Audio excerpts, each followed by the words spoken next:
Yo, what's going on guys? So today we're gonna be talking about Delta and her new upgraded form. She just kind of dropped out of nowhere, huh? I don't think anybody really saw that coming, but in any case, we're gonna go over her kit, then we're gonna look at how she performs in battle, and lastly, what her pull value is, right before the 3rd anniversary update. So hit that like and subscribe, and without further ado, let's get into it. So for the skills, first off we have skill 1, Ninjutsu Acid Bomb.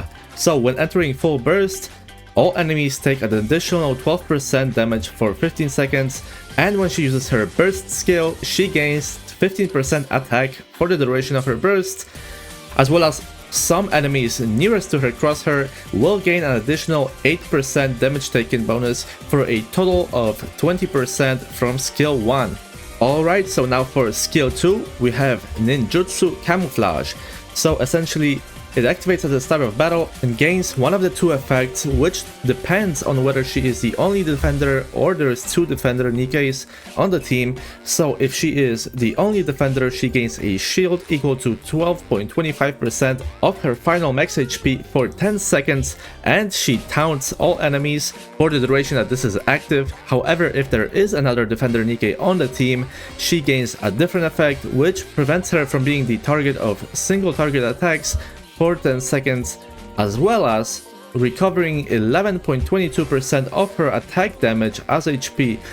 And additionally, depending on which condition you're in, she will gain additional effects. So if she is the only defender on the team, she will gain a shield equal to 12.25% of her final HP for 10 seconds after landing 200 normal attacks.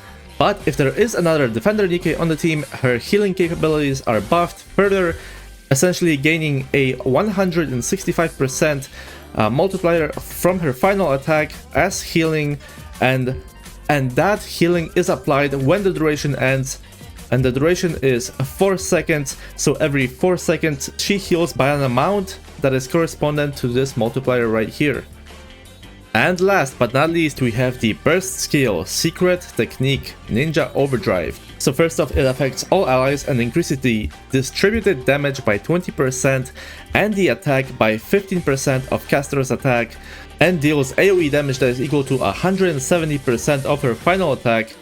And in addition, if she is the only defender on the team, the next shield she applies will be buffed by 20%, and if she is not the only defender on the team, the healing she applies will be increased by 20% as well.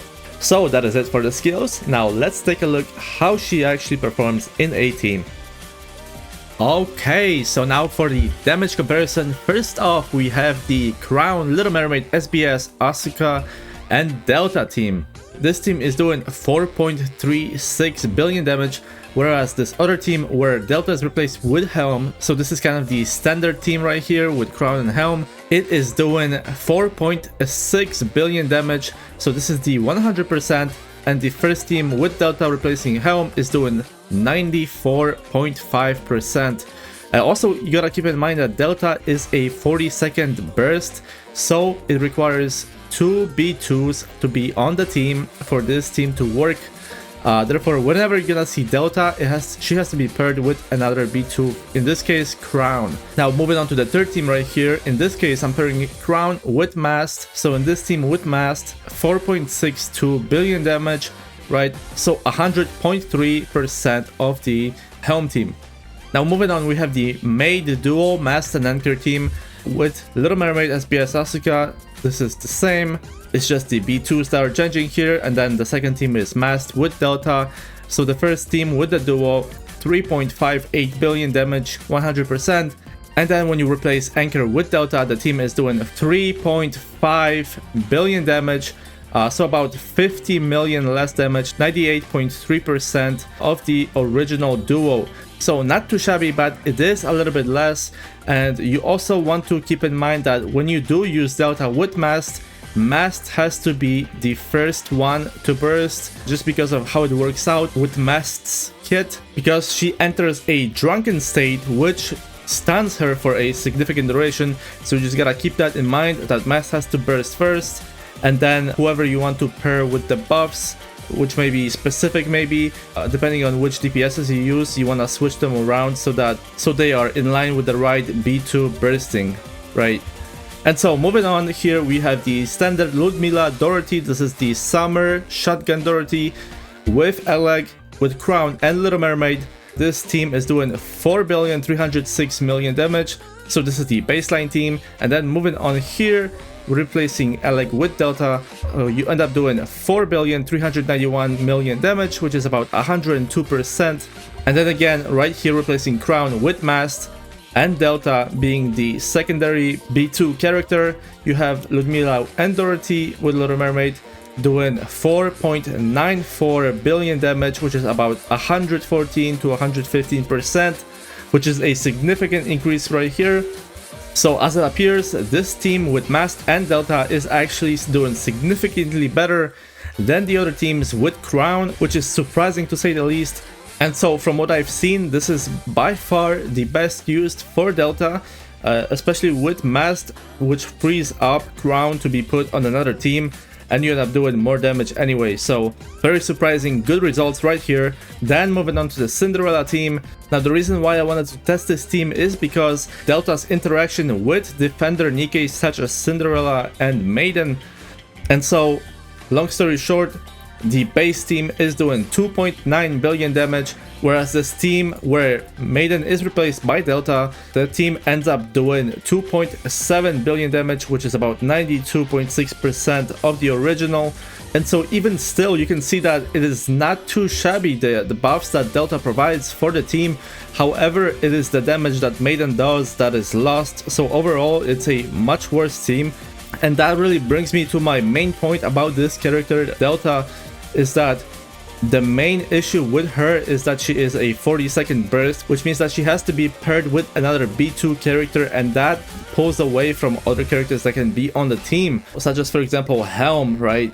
And so while Delta is a good character, she is held back by that 40-second timer. But in any case, if you wanted to invest in her, I would recommend going for skill 1 and upgrading it to level 7, upgrading skill 2 to level 7 as well, and then for burst, you can either keep it at 4 if you plan to use her with a 20-second B2 and using her as an off-burst character, or if you're planning to use her with a 40-second B2 such as Mast for example, then I would recommend going for 7 because she is going to be bursting every other rotation as well. So my personal recommendation is to go for 777 and just leave it at that. And as far as overload lines go, they are not essential overall because she is a support character, so the damage buff is minimal. However, something that is quite nice is the extra ammo, because that lets her shoot more and avoid being in sticky situations, in situations where QTEs might be present and stuff like that.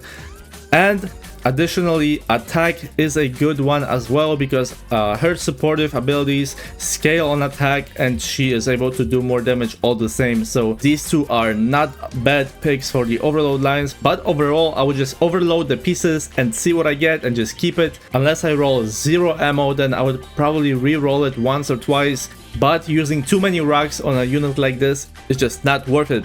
So these are my recommendations for the investment for this unit. And now let's go on to the final thoughts. So first off, I want to say that Delta has a great design, and while that may be subjective, that was enough for me to pull on. But besides that, performance wise, she's actually not a bad unit. In some teams, she drops off a little bit from the baseline, while in other teams she seems to excel even above the meta units such as Crown for example. Overall, however, she is a bit weaker than the teams that we have right now. And the main issue with Delta is the fact that she is a 40-second burst Nikke, and this is a problem because that leaves her team severely limited due to having to be paired with other B2 units.